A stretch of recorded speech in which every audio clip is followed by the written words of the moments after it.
Ceci est une Ford Fiesta de 7e génération déjà. La Fiesta, c'est la citadine de Ford, concurrente des Clio, 208, Polo, etc., etc. Cette 7e génération, elle a une particularité au niveau de ses moteurs essence. Ils sont tous en 3 cylindres. Et parmi eux, il y a un 1 litre EcoBoost, qu'on connaît déjà depuis quelques années chez Ford, qui est décliné en 3 niveaux de puissance, 100 chevaux, 125 chevaux ou 140 chevaux. Ici, on essaye la version intermédiaire, donc 125 chevaux. L'autre particularité, c'est que la Fiesta, contrairement à la plupart de ses rivales maintenant, existe en 3 ou 5 portes. Donc ici, on a une Ford Fiesta 1 litre EcoBoost 125 chevaux, 5 portes en finition titanium.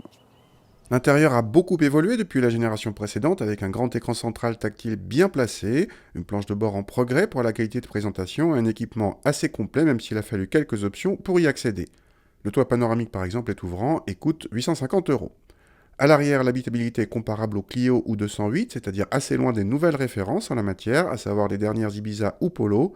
Idem pour le coffre, mesuré juste en dessous des 300 décimètres3, alors que les meilleurs dépassent les 350 décimètres3.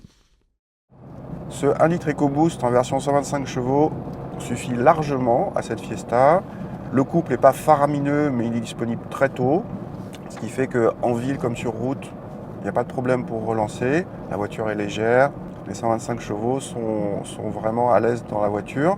Le seul petit bémol, c'est des rapports de boîte trop longs, et notamment une 6e qui est très longue.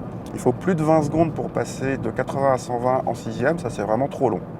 Du coup, n'hésitez pas à rétrograder, mais d'un autre côté, la commande de boîte ne pose pas de problème. Un petit mot sur le châssis.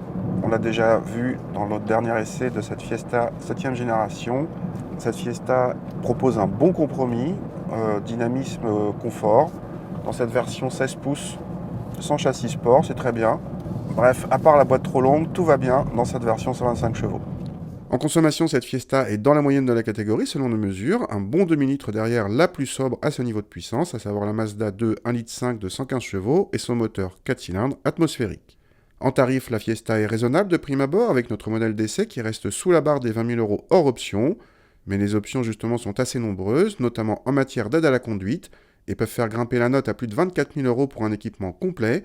À noter que la différence entre les versions 3 et 5 portes se monte à 600 €.